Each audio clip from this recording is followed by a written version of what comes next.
देखो, अच्छा मैं आपको एक बात बताऊं, जब जब यह कहा जाता है कि लोगों का ठिकाना नहीं, कब बदल जाएं, मित्र कब शत्रु हो जाएं, शत्रु, अच्छा मित्र अगर शत्रु हो सकते हैं तो शत्रु भी तो मित्र हो सकते हैं। अच्छा देखो, आप अपने मन में ये गांठ मत बिठा लेना कि कोई किसी का नहीं हो, भरोसा नहीं और ऐसा नहीं, तो आप सरस होने की जगह परेशान और हो जाएं कि कोई और वैसे नहीं हो। देखो, अच्छा आप ऐसे सोचो, गर्मी के दिन हो, जून का महीना हो और खूब जोरदार गर्मी लग रही हो, अच्छा चलो ना एसी हो, कोई कूलर चला दे तो कहते हा भाई प्राण मिल गए, बहुत गर्मी थी, बड़ा अच्छा किया। तो अच्छा एक बात बताओ, तो कूलर आपको मित्र लगता है कि नहीं? कितना प्रिय लगता है, चला भाई चला चला, अरे भाई अच्छा, और वही कूलर लगा रहे, वही कमरा हो और जनवरी की भयंकर सर्दी हो, फिर कोई कूलर खोले, अरे भैया बंद कर, प्राण लेना है क्या? देखो तो उस समय वह शत्रु है। अच्छा अब आप एक बात बताओ, कूलर बदल गया कि समय बदल गया? तो मुझे तो लगता आदमी कभी नहीं बदलता, हमारा समय बदलता है और समय के अनुसार हमें आदमी बदले हुए लगते हैं। समय फिरे रिपु होए फिरीते, अपना प्रारब्ध जैसा जहां से वैसे परिणाम मिलते वहां से, मीठे फल अब लगेंगे कहां से, बीज कड़वे तो बो ही चुके हो, राही जागो हुआ अब सवेरा, पूरी रजनी तो सो ही चुके हो।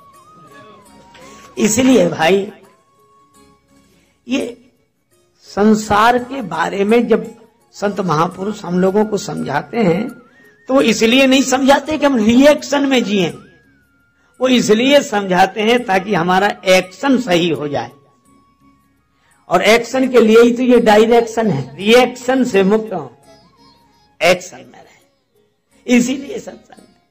तो भाई अच्छा भगवान भी एक खेल करते हैं, कब? जब कोई संसार के संबंधों में आसक्त होकर भगवान कोई का विस्मरण कर देता है, तब भगवान कहते हैं कि ठीक है, लेकिन जरा देखना, एक क्षण ऐसा आएगा कि तुम्हें हमारी ओर देखना पड़ेगा, क्योंकि ये तन कीमती है मगर है विनाशी, कभी अगले क्षण के भरोसे न रहना, निकल जाएगी छोड़ काया को पल में, सदा श्वास धन के भरोसे न रहना। एक क्षण में भोगी, एक क्षण में योगी, और क्षण भर में ज्ञानी और क्षण में वियोगी, बदलता जो पल पल में वृत्ति अपनी, कभी अपने मन के भरोसे न रहना। तुझको जो मेरा मेरा कहेंगे, जरूरी नहीं वे भी तेरे रहेंगे, मतलब से मिलते हैं दुनिया के साथी, सदा इस मिलन के भरोसे न रहना। और हम सोचते काम दुनिया के कर लें, धन धाम अर्जित कर नाम कर लें, फिर एक दिन बन के साधु रहेंगे, उस एक दिन के भरोसे न रहना। राजेश अर्जित गुरु ज्ञान कर लो, या प्रेम से राम गुणगान कर लो, अथवा श्री राम नाम रटो नित नियम से, किसी अन्य गुण के भरोसे न रहना। इसलिए भाई संसार में रहते हुए भगवान पर भरोसा रखकर, भगवान में मन लगाकर, तन को संसार में रखो, मन को भगवान में रखो। देखो दो चीजें हैं, एक है दिल, एक है दिमाग। आपने देखा होगा कई बार लोग रोते हुए आते, एक सज्जन आए मेरे पास बैठकर, बड़े दुखी थे, रोने लगे। हम क्या हुआ? बोले हमारा तो दिल टूट गया। अरे हम का दिल किसने तोड़ दिया? घर वालों, इतना भरोसा था, उन्होंने तो हमारा दिल तोड़ दिया। दिल, बात वो सही कह रहे हैं कि घर वालों ने दिल तोड़ दिया या अपनों ने दिल तोड़ दिया। अच्छा जब दिल तोड़ते तो अपने ही तोड़ते, दूसरों को जरूरत क्या है जो तोड़े? अपने ही तोड़ेंगे। कौन कहता जाने वाले याद फिर आते नहीं? कौन कहता जाने वाले याद फिर आते नहीं? तोड़ के दिल जाते जो, दिल छोड़ के जाते नहीं, अपने वाले ही सताते, गैर तो बदनाम है, और दोस्त से मिलते जो गम दुश्मन भी दे पाते नहीं। होता ही है। अच्छा एक बात बताओ, राम कथा यही सिखाती है। राम जी की कथा, विभीषण जी भी पिटे और सुग्रीव जी भी पिटे, तो अपनों से ही पिटे। बड़े भाई सुग्रीव के बाली, विभीषण जी के बड़े भाई रावण पिटे। अरे भाई, तो वो बोले दिल टूट गया, घर वालों ने दिल तोड़ दिया।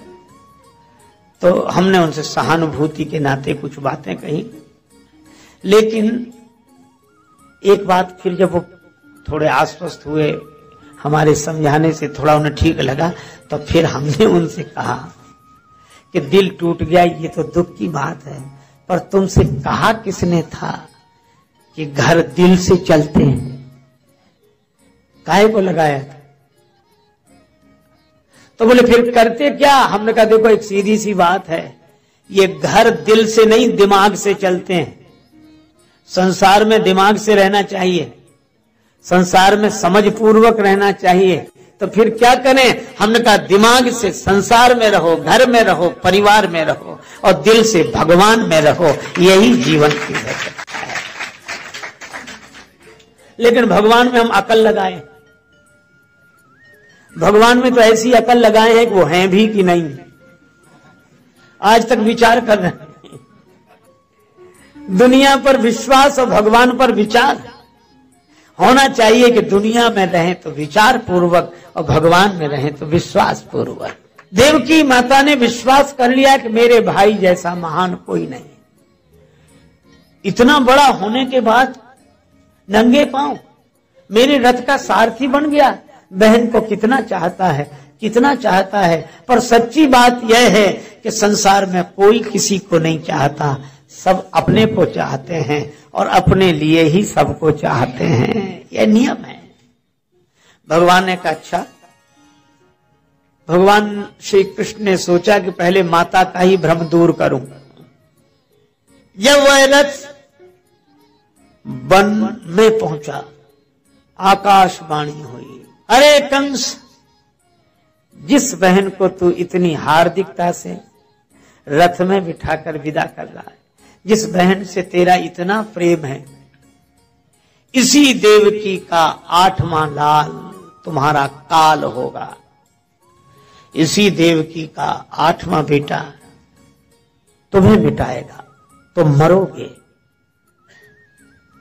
बस इतना सुना तो अभी देवकी के हाथ जोड़ रहा था, मुस्कुरा मुस्कुरा कर देख रहा था। अब तो देवकी के बाल पकड़ लिए, तलवार खींच ली, सिर ही काट दो, न रहेगा बांस न बजेगी बांसुरी। देवकी ही नहीं रहेगी तो लाल कहां से होगा, और लाल कहां से होगा तो हमारा काल कहां से होगा। ये मौत को मिटाने चला है, मौत को मिटाने है। अच्छा देखो, इसको ये लगता है कि देवकी का काल मेरी तलवार में है, इसे दूसरों की मौत तो अपने हाथ में दिखाई देती है, लेकिन अभिमानी को कभी अपनी मौत नहीं दिखाई देती कि हमारी मौत किसके हाथ में है। उधर तो ध्यान ही नहीं जाता। कंस अगर प्रेम से भरा होता तो कहता कि भाई जो होना है वह तो होगा ही, प्राण तो एक दिन जाएंगे ही, कौन अमर रहा है, अब जो है ठीक है। लेकिन क्या प्राणों के डर से, प्राण जाने के डर से मैं ये प्रेम का मार्ग छोड़ दूं, धर्म का मार्ग छोड़ दूं? एक सज्जन हमें मिले, कहने लगे हम पहले बहुत दान पुण्य करते थे महाराज, बहुत दान पुण्य करते थे, पूजा पाठ करते थे, अब हम सब बंद कर दिया। हमने कहा क्यों कर दिया? बोले बहुत धोखा हुआ हमें, हम किसी और उद्देश्य से देते हैं, लोग दुरुपयोग करते हैं। तो दूसरे क्या कहेंगे, ठीक किया, आजकल जमाना ही ऐसा, नहीं देना चाहिए, ये बड़े चालाक लोग हैं जो नाटक करते हैं, अरे इनके धंधे हैं। और वो कहते हैं इसीलिए मैंने तो बंद कर दिया। अच्छा, लगता तो है कि बड़ी सही बात कह रहे हैं, पर सही नहीं कह रहे हैं। हमने उनसे धीरे से पूछा, हमने कहा भोजन करने से पेट कितनी बार खराब हुआ? तो बोला कई बार। हमने कहा भोजन बंद कर दिया? बोले भोजन तो बंद नहीं किया हमने, व्यापार में घाटा होता तो क्या व्यापार बंद कर देते हैं? एक दान पुण्य नहीं मिला था बंद करने के लिए। हाँ ये है कि भोजन करने में पेट खराब हुआ, जिस चीज से हुआ उसे छोड़ दिया, दूसरी चीज लेने लगे। जहां धोखा हुआ तो वहां ना करे, दूसरी जगह करने लगे। दान पुण्य व्यापार करते हैं। तो जिसके जीवन में दान की महत्ता होगी, सेवा की महत्ता होगी, स्वभाव में होगा।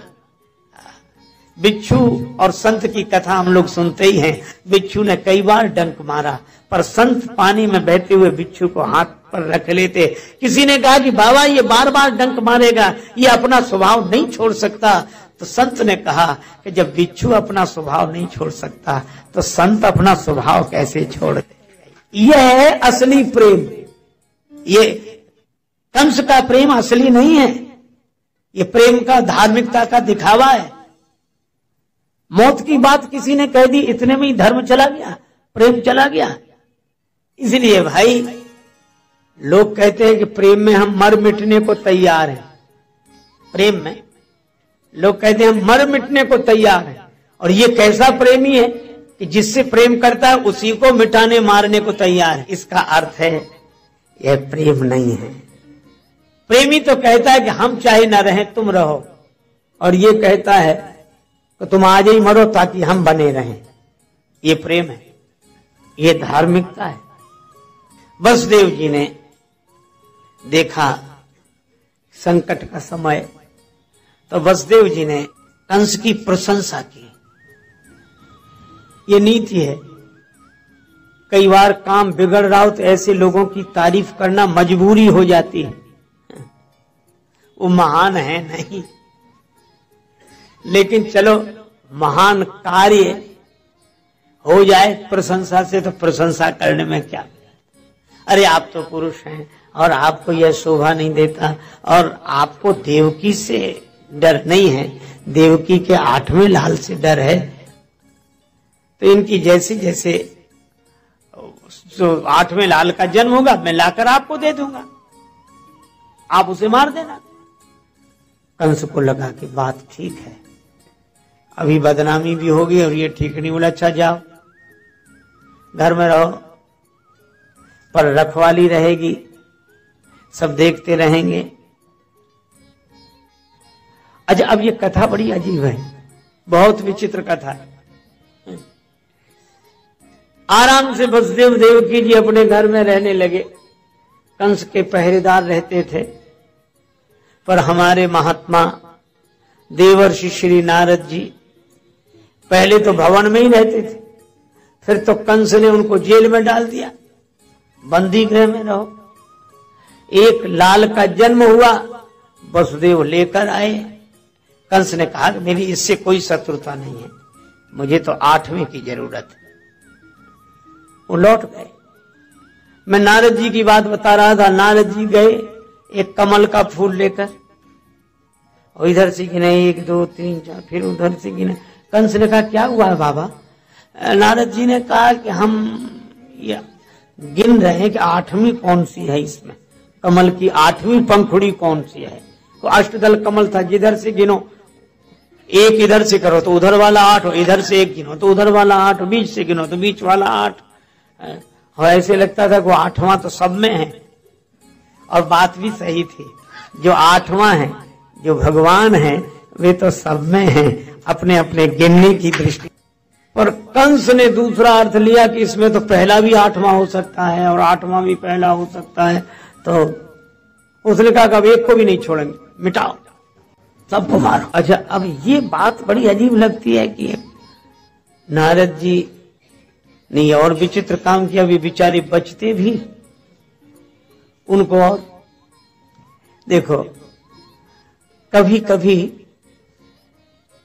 अटपटे ढंग से काम करने होते हैं।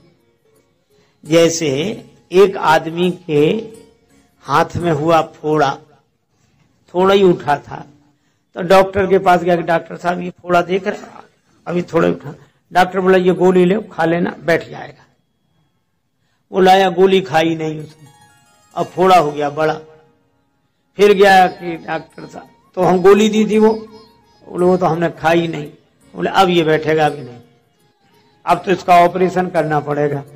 तो फिर ऑपरेशन कर दो, ऑपरेशन लायक हुआ नहीं, अभी अभी गोली और दे रहे ताकि और बढ़ जाए, बैठने लायक है नहीं और ऑपरेशन लायक हुआ नहीं है ना। तो अब वो जो डॉक्टर फोड़े को मिटाना चाहता है वही फोड़े को बढ़ा रहा है, ऑपरेशन लायक बना रहा है। बस यही बात है। नारद जी ने कहा कि कंस, तुम्हारे मन में जो अभिमान का फोड़ा हुआ है, पाप का फोड़ा हुआ है तुम्हारे जीवन में, वो उपदेश की गोली से बंद होने वाला तो है नहीं। और पाप बढ़ गया लेकिन ऑपरेशन लायक हुआ नहीं है, और भगवान ऑपरेशन करना चाहते हैं, इसलिए हम ऐसी गोली दे जाते हैं ये जल्दी बढ़ जाए ताकि ऑपरेशन जल्दी होए तो समाज का भला हो जाए। और वही हुआ। वसुदेव जी और माता देवकी कारागृह में, बंधन में। अच्छा, आजकल लोग क्या कहते हैं कि महाराज हम इतने झंझट में हैं, इतने बंधनों में बंधे हैं कि हमें टाइम नहीं मिलता, हम भजन कैसे करें, भगवान का स्मरण कैसे करें। देखो, जिन्हें भजन करना होता है वे कर लेते हैं, और जिन्हें नहीं करना होता है उन्हें कितना ही मौका मिले तो नहीं करते। ये कथा यह बताती है कि हम तो घर में रहकर भजन नहीं कर पाते, घर के बंधन में रहकर भजन नहीं कर पाते हैं, और वसुदेव जी और माता देवकी तो जेल में रहकर भजन कर लेते हैं। अच्छा, जेल से घर तो कुछ ठीक ही होगा, पर यह कथा यह कहती है कि हम बंधन में रहें, जगत के बंधन में रहें, पर परमात्मा के बंधन में रहें, बंधन में रहकर वंदन करते रहें, भगवान को पुकारें, भरोसा रखें। इखलाक में जो दब जाए वो जेर नहीं होता, ताकत पे जो इतराए वो शेर नहीं होता, और दरबार इलाही से मायूस ना होए बंदे, देर तो होती है मगर अंधेर नहीं होता। भरोसा, और इसीलिए विश्वास करना बहुत कठिन। श्याम से दिल को लगाना कोई मजाक नहीं, जीते जी जान से जाना कोई मजाक नहीं। कामी क्रोधी लालची इनसे भक्ति न होए, भक्ति करे कोई सूरमा, जाति वरण कुल खोए। भगवान को याद, बस हम देखते हैं आप, कौन कहता है मुझे होश नहीं, आप देख रहे हैं, ठीक है। कितना सुंदर नाम, वसुदेव, वासुदेव, भगवान का नाम ही से, जिनमें देवत्व का निवास हो, देव का निवास हो, देव प्रकट हो गए हो। और देव की मति कौन, बुद्धि कैसी, जो परमात्मा की हो गई हो, देव की, अपनी नहीं, देव की, जो भगवान की हो जाए। ये भक्ति और ज्ञान, जो जिसमें केवल भगवान शेष रह जाए वह ज्ञान, भगवान की हो जाए जिसकी बुद्धि, वो भक्ति। ये भक्ति और ज्ञान। अच्छा, इनको बांध कौन, किसने रखा, कंस ने। ये देहाभिमान ही कंस है, पर कंस को यह पता नहीं कि कंस वसुदेव जी देवकी जी के देह को बांध सकता है, पर नेह को नहीं बांध सकता। देह बंधन में है, लेकिन इनके मन का नेह तो परमात्मा के बंधन में है। इसीलिए भाई, रन में वन में डगर में कहूं रहे यह देह, तुलसी सीता राम सो लगो चाहिए ने। प्रभु श्री हरि स्वीकार करते हैं सदा, माने पुकार, श्री हरि स्वीकार करते हैं सदा जब दिल से होती है, मगर मुश्किल तो यह है, बात ये मुश्किल से होती है। पुकार प्रभु तक पहुंचे। भगवान के आने के पहले शेष भगवान आए, और उनको भी भगवान की माया ने देवकी जी के गर्भ से माता रोहिणी के गर्भ में स्थापित किया शेष भगवान। अब भगवान की प्रतीक्षा। देखो, शेष भगवान पहले आ गए, भगवान बाद में आए। कभी शेष पहले, विशेष बाद में। भगवान, और शेष सैया है भगवान। और यही है, भगवान देवकी माता के गर्भ में आए, देवताओं ने स्तुति की, सत्य स्वरूप परमात्मा की स्तुति की। और एक बार किसी संत से किसी ने पूछा कि माता देवकी के गर्भ में भगवान आ गए, तो क्या भगवान भी गर्भ में आते हैं? और यह संस्मरण पूज्यपाद श्री स्वामी अखंडानंद सरस्वती जी महाराज के द्वारा उल्लेखित है। वे ही श्रीमद् भागवत की कथा कर रहे थे, और जब ये हुआ कि देवकी माता के गर्भ में भगवान आए तो देवताओं ने स्तुति की। तो इस प्रसंग की चर्चा पूज्य स्वामी जी महाराज कर रहे थे, तो एक श्रोता खड़े हो गए कि भगवान भी गर्भ में आते हैं, फिर भगवान में साधारण आदमी में क्या अंतर रहा है? भगवान भी गर्भ में आए, भगवान कोई हमारी तुम्हारी तरह है भगवान। तो पूज्य स्वामी जी महाराज बताते थे कि हम कुछ उत्तर देना चाहते थे, कुछ बोलते इसके पहले ही पूज्य श्री उड़िया बाबा जी महाराज विराजमान थे, तो उन्होंने श्रोता को उत्तर देने की जगह उसी से प्रति प्रश्न कर दिया। वह उसने पूछा कि क्या भगवान भी गर्भ में आते हैं, माता के गर्भ में आते हैं भगवान? तो उड़िया बाबा जी ने कहा, क्या भगवान माता के गर्भ में नहीं है? जब तुम कहते हो कि सब जगह हैं, ईशावास्यमिदं सर्वम यत्किंच जगत्याम जगत इदम सर्वम ईश आवास्य, सब जगह परमात्मा है, तो जब सब जगह है तो माता का गर्भ क्या सब जगह से अलग है? कण कण में है, क्षण क्षण में है, भीतर बाहर इधर उधर सब जगह है, बस माता के गर्भ में ही नहीं है। क्या अजीब बात है, सब जगह है, भीतर बाहर कण कण क्षण क्षण में सब जगह, बस मूर्ति में नहीं है।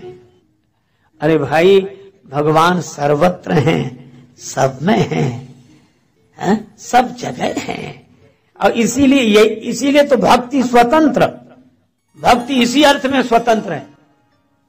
देखो, आपको मामा की भक्ति करनी हो तो वहां जाना पड़ेगा जहां मामा है, माँ की भक्ति करनी पड़े तो वहां जाना पड़ेगा जहां माँ है, बाप की भक्ति करनी तो वहां जाना पड़े जहां हैं पिताजी। लेकिन भगवान की भक्ति करनी पड़े तो कहीं नहीं जाना, आप जहां हैं वहीं शुरू करो, क्योंकि वो तो वहीं है, सब जगह। इसीलिए भक्ति स्वतंत्र। अच्छा, किसी नाम में पुकारो, सब नाम उनके हैं, किसी रूप में का ध्यान करो, सब रूप उनके हैं, और सब जगह वे हैं, सब नामों में वे हैं, सब रूप में वे हैं। इसीलिए भगवान से कहा, हम किस नाम से पुकारें कि आ जाएं? भगवान ने कहा, ये तुम्हारे लिए छोड़ दिया, तुम जिस नाम से पुकारो आएंगे हम ही, तुम जिस रूप में देखो आएंगे हम ही, तुम जहां बुलाओ हम वहीं होंगे, यही बात है। तो भगवान माता देवकी के गर्भ में आए, भीतर आए भगवान। और कितनी अद्भुत बात है, भगवान भीतर से ही प्रकट होते हैं, भक्ति के भीतर से प्रकट होते हैं। अच्छा, एक अद्भुत बात, भगवान जब प्रकट हुए, एक अनोखी बात है, और काली अंधेरी रात, चारों तरफ अंधकार, अंधेरा ही अंधेरा, सूझना अपन हाथ पसारा, अपना हाथ भी अपने को न दिखे, ऐसा अंधकार। श्री कृष्ण कम वा दयालु शरणम ब्रजेम, ऐसे दयालु परमात्मा को छोड़कर किसकी शरण में जाया जाए? भगवान अंधेरे में आए, भगवान जेल में आए, भगवान रात में आए। और कितनी अद्भुत बात, क्या ऐसा करुणाधनी और कौन होगा? अगर कोई जेल का बंधन तोड़कर उन तक नहीं पहुंच सकता, कोई बंधन तोड़कर उन तक नहीं पहुंच सकता, तो वे करुणाधनी बंधन स्वीकार करके आ जाते हैं। हम तक नहीं पहुंचते तो हम तुम तक पहुंचेंगे। वही बात है, श्री रामचरितमानस में उल्लेख है, जटायु जी के पंख कट गए, धरती पर पड़े थे, पर आंख बंद किए, राम राम राम। किसी ने जटायु जी से कहा, अब तो आपके पंख कट गए, अब भगवान तक कैसे पहुंचेंगे? यह तो दुर्भाग्यपूर्ण रहा। जटायु जी ने कहा, यह तो सौभाग्य है। क्यों?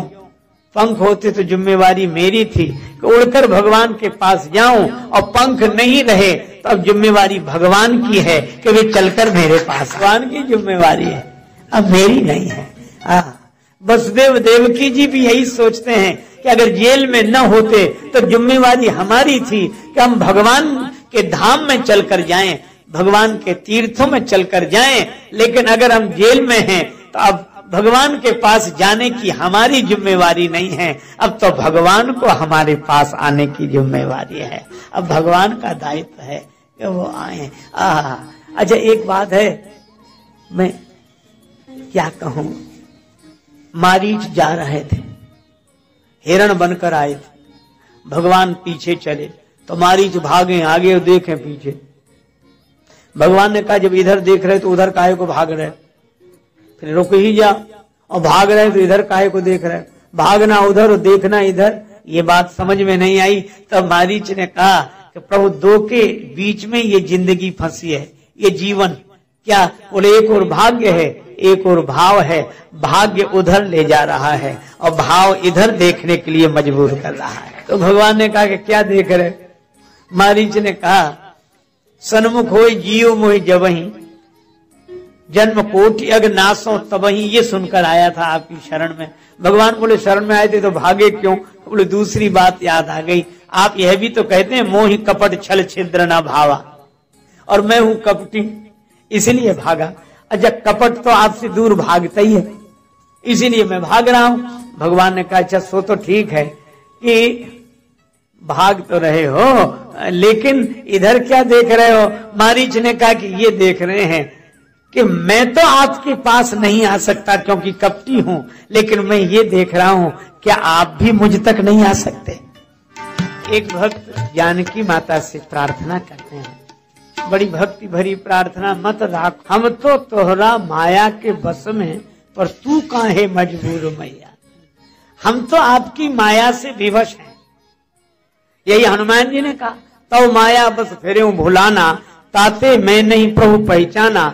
हम तो आपकी माया के बस में हैं, लेकिन भगवान आप भी हमें भूल गए, आपको कौन सी मजबूरी है।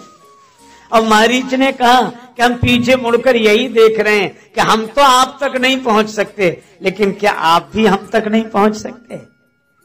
यही वसुदेव देवकी जी का भाव कि हम तो मजबूर हैं, हम तो आप तक नहीं पहुंच सकते, लेकिन क्या आप भी हम तक नहीं पहुंच सकते। देखो, जो भगवान तक नहीं पहुंच सकते उनकी पुकार परमात्मा तक पहुंच जाती है, और वह याद ही दया बनकर उन दया निधि को प्रकट कर देती है जीवन में। ये जवां पर जब कभी घबरा के तेरा नाम आता है, सुना है तेरी रहमत का सहारा काम आता है। नाम कब, रात में। क्यों, देखो रात में अपने को भी कोई सहारा नहीं दिखाई देता, अपना हाथ भी अपने को नहीं दिखता, और अपनों का भी सहारा नहीं दिखता, सब सो रहे होते, सब सो रहे हैं रात में, अपना हाथ भी अपने साथ नहीं। जब इतनी घोर निराशा हो, उस निराशा के अंधकार में जब कोई सहारा ना हो, तभी सर्वेश्वर भगवान प्रकट होकर कहते हैं कि हम तुम्हारे हैं, चिंता मत करो। चिंता, निराशा की अंधेरी रात में जहां आशा का कोई दिया न जल रहा हो, उस अंधेरी निशा में स्वयं भगवान प्रकट होकर कहते हैं कि मैं हूं तुम्हारे साथ, चिंता मत करो। तुम जेल छोड़कर हम तक नहीं आ सके, तो हम अपना धाम छोड़कर तुम्हारे पास जेल में आ गए। अगर तुम जगत के बंधन से ऊपर नहीं उठ सकते, वंदन कर सकते हो, तो चलो कोई बात नहीं, हम ऊपर से नीचे उतरकर तुम्हारे जगत में आ जाते हैं, तुम्हारे पास आ जाते हैं। ये भगवान की करुणा है, ये अवतार है, ऊपर से नीचे उतर अवतार। इसलिए सीढ़ी को कहते हैं अवतरणी का। अच्छा, सीढ़ी के दो पाए, एक नीचे एक ऊपर।